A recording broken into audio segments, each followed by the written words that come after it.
Bibles, Exodus chapter 2, and you read verses 1 through 10, you'll find a story that we're all very, very familiar with. And I'm going to take all the things that leads up to this story. There's a lot that leads up to this story. Chad, you know that. There's a lot that leads up to how one Pharaoh died and now there's another one. You got a bad Pharaoh now, a good Pharaoh, now you got a bad Pharaoh. There's a lot that leads up to that, so I'll back that out today. Three lessons today from a devoted mother, found in Exodus chapter 2. Let's just look at verses 1 through 10 in chapter 2. I'll read it, you know the story, and we'll go from there. And a man of the house of Levi went and took as wife a daughter of Levi. So the woman conceived and bore a son, and when she saw that he was a beautiful child, she hid him 3 months. But when she could no longer hide him, she took an ark of bulrushes for him, dabbed it with asphalt and pitch, put the child in it, and laid it in the reeds by the riverbank. And his sister stood afar off to know what would be done to him. Then the daughter of Pharaoh came down to bathe at the river, and her handmaidens walked along the riverside with her. And when she saw the ark among the reeds, she sent her maid to get it. And when she opened it, she saw the child, and behold, the baby wept. So she had compassion on him and said, "This is one of the Hebrew children." Then his sister said to Pharaoh's daughter, "Shall I go and call a nurse for you from the Hebrew women, that she may nurse the child for you?" And Pharaoh's daughter said to her, "Go." So the maiden went and called the child's mother. Then Pharaoh's daughter said to her, "Take this child away and nurse him for me, and I will give you your wages." So the woman took the child and nursed him. And the child grew. She brought him to Pharaoh's daughter, and he became her son. So she called his name Moses, saying, "Because I drew him out of the water." So much to learn here, folks. It's about Moses. Let's talk about Moses first. We know who Moses was. Moses shouldn't even be alive. According to the law at that time, Moses should have been killed, executed right then. But because of a devoted mother, a mother that cared, look what all Moses did. Moses led God's people out of Egypt. Moses, our 10 Commandments. By the way, if we were obey those 10 Commandments like we were intended to do, that'd do away with a lot of other stuff that's going on this day. That's a whole different sermon. Moses, the one that hit the staff on the ground, the waters parted, and you know the story. And today we see that Moses was almost not even born. He shouldn't even been born according to law. Only because of a devoted mother and a mother that cared about her child was he able to live. Okay? His mother was instrumental in Moses being what God wanted him to be. You notice it doesn't say anywhere in these verses of Scripture his mother's name. You have to go to Exodus chapter 6, I believe it is, and you have to go to Numbers 26 somewhere to find out who they were.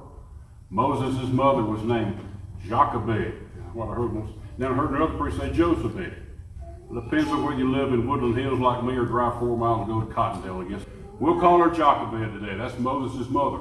We find out she married a man named Amram, A-M-R-A-M. We find out that there was an older sister named Miriam. And we find out there was a brother named Aaron. We find that out later. You have to research later to find that, okay? We find that out. Suppose, mother, suppose you were a mother, you just birthed a child, and you knew that the law, according to the law, you had to have that child executed. What an amount of pressure you would be under. But if you stop and think about it today, the minute your child's born, somebody's out to get that child. The society we're in, the way things are today, the cruel world we're in, the minute your child is born, there's some things you need to do that if you don't do that for your child, he will be chewed up by this world. And you know how the story goes, the way the world is today. Jochebed's name itself meant Jehovah is my glory. Her very name meant Jehovah is my glory. I don't know what my name means. I think my name means in the meadow. I don't know where my mom and daddy got that. I just looked in the book and they picked out Glenn. I think that's what it means. I don't know. Her very name meant God is my Jehovah. Every word she spoke, every thought she had, every place she went, every desire in her heart was for that child. And to please God. Because God's glory, her name, Jehovah God, is my glory. Let's look at the first thing that Jochebed saw when she saw her child. She saw a beautiful child. Mothers, I'm going to tell you something here today. That's the first thing you need to notice about your child today. He's beautiful. No, not he's just this cute baby. Oh, what a cute little beautiful baby. Yeah, we notice that. But you need to see the beauty in your child. Okay? She saw that her child was beautiful. No matter what that child does, no matter what your children do, no matter what your children say, no matter where your children go, no matter how your children act, sometimes your kids will drive you crazy. Won't they? Okay. There you go, Chad. Thank you. Sometimes they'll go left when you want them to go right. Sometimes you ask them to go up, they'll go down. Sometimes they will drive you crazy. And you wonder, what in the world is my child doing? No matter what they say, what they do, what kind of activity they get involved with, always see the beauty in that child. Because I'm telling you what, if you don't see the beauty in that child or the potential in that child, somebody's watching your child.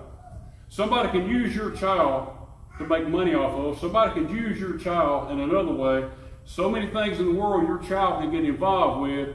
And if you don't recognize the goodness and the greatness of that child, somebody in the world is going to recognize the goodness and the greatness of that child.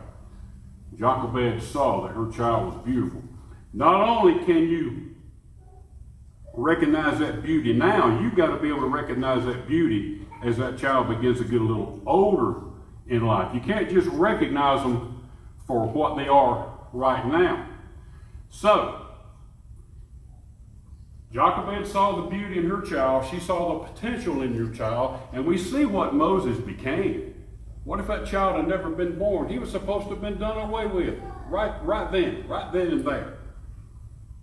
Because the mother saw the beauty in him and the potential in him, and because that mother's very name meant Jehovah is my God.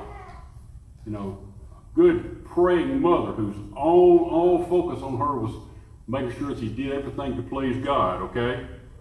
That brings us to number 2. Jochebed had to make an important decision, okay? She got to hide her child from this world, okay? Let me tell you this. Let me say this. Kids need more in this world than new Air Jordans. Yeah. Somebody the other day had to work overtime to buy their son a $386 pair of tennis shoes because everybody else at school had them. Kids need more than new Air Jordans. They need more than the name brand or whatever it is on their clothes. They need somebody to believe that they're beautiful in this world. Yeah. You can buy them all that stuff, and if you can afford it, that's fine. Everybody needs to fit in, but they need to know that they're beautiful above everything else. And so she had to make a decision. She said, my child is about to be executed and should be executed. I've got to hide my child. So she saw the beauty in her child, and then she said, I've got to hide my child. What do we hide our children from today? The world, internet. I look at my grandson, Lim. I said, Lim, what are you watching, buddy? YouTube, Papa. I said, cut that off. We're not going to listen to that in here. And I got where now he can hear me get out of the recliner because when I do the handle on the recliner, he'll hear the foot thing click and I hear the channel change. He likes to sit in the kitchen, and he likes to sit in the kitchen. When he's at our house, the kitchen's his room. And I said, we don't do that here. And I'm sure he don't do it at his house either. But he'll do it when he can get away with it. See, kids are exposed to things today too fast, too quick, and too soon. It's a fast-paced world. Kids are doing it and learning things now that we learned in high school, maybe college. And they know some things now that I didn't even know. They're teaching small kids in school now things that they don't need to see, they don't need to be around, too fast, too soon, and too much. So she said, I've got to hide my child. I've got to protect my child. So mothers, number one, you see the beauty in your child. Not just now, but you see the future of his life. You got to teach your children how to have guidelines, rules. Yes, you will do your homework. Yes, you will say yes, ma'am. Yes, sir. You will say no, ma'am. No, sir, and all that. You will do that. You will not leave this house looking like that with that dress as short as it is and showing all that cleavage you're showing. You're not going on a date with anybody looking like that.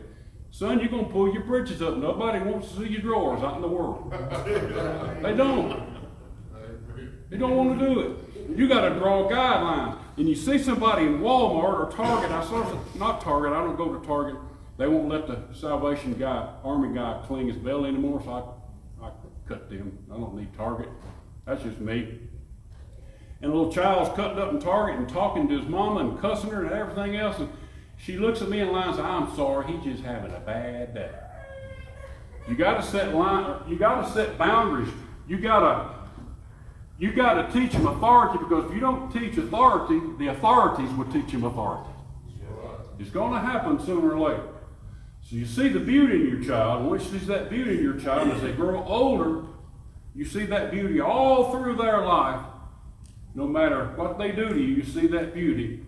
And there comes a time in their life where you got to start hiding them and shielding them from things in life that they don't need to see just yet. They don't need to see it, but it's out there. Internet's the most wonderful thing in the world. You want to know something? I had to build a 2-gallon tank the other day for a guy. He said, "It can be this wide, it can be that deep. It doesn't matter how tall you make it." I said, "Okay, how big?" So I looked up the internet. If I make a tank this big and this big, how many gallons will it hold? And it lets me know if it'll hold 2 gallons or not. No more than 2 gallons, no less than 2 gallons. And you look up anything on the internet. Internet's a wonderful place to be, but there's too much out there too soon and too quick for children to see. So see the beauty in your child. You see the potential in that child. Then you realize you have to hide your child. And I'm going to tell you this. I'm going to move over to number 3 for the sake of time. When she realized she could no longer hide that child, here's the hardest thing in the world to do. Give that child to God and walk away. There will come a time in your life when you have to let go. God, I've done all I can.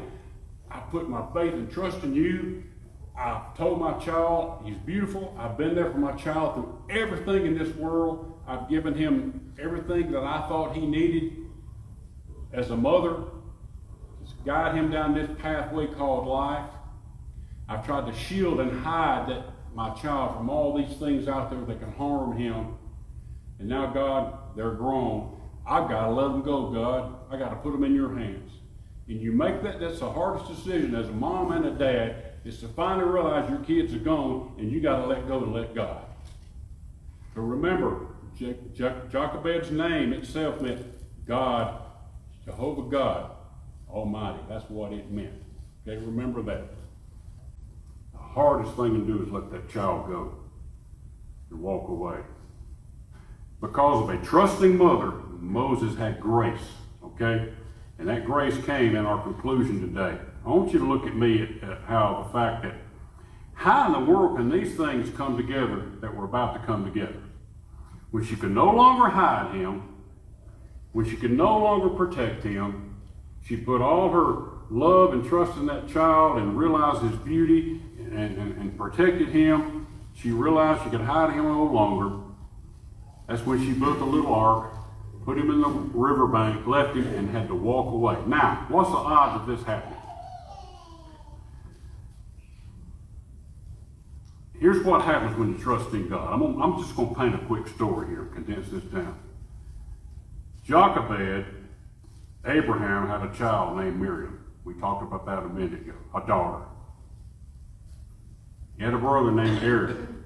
And here's what happened. Pharaoh's daughter comes down to the riverbank. Okay? She's coming down there to bathe. Now, Pharaoh's the mean Pharaoh. He's the one that issued this order that all baby boys be killed. Pharaoh's daughter comes to the riverbank to bathe and had maidens with her. Now, these maidens were there to assist in her bathing, and they were there to surround her to hide her nudity from bathing. They were there for a lot of reasons, help her and assist her. She hears and sees the little basket over there in the brush. Somebody tell me what happened when she opened that basket. What did she notice? She noticed the baby, that it was crying. Now here's what Pharaoh's daughter should have done. Here's how God's working it out. You see the beauty in your child, you protect your child through all these things in life, and you let your child go and put it in the hands of God. Here's how things will turn around for you, mother. Pharaoh's daughter, she said, this is a Hebrew child. Take this child away from here right now. My daddy said this child needs to be killed immediately. That's not what the Bible said. The Bible said she had compassion. Okay, so here's Pharaoh's daughter, the daughter of the Pharaoh that wants the babies killed, bathing. Here's a child, recognizes it's a Hebrew child, and their maidens are gathered around. She calls for a maiden to come assist her. She calls from that maiden, and Miriam. Okay, here's little baby Moses. His big sister is one of the maidens that is assisting, okay? Big sister comes out here in defense of little brother and saw that there was compassion on Pharaoh's daughter and said, I'll take the child. What do I need to do? She said, find somebody to raise this child. Chad, where'd they take her? To his mama.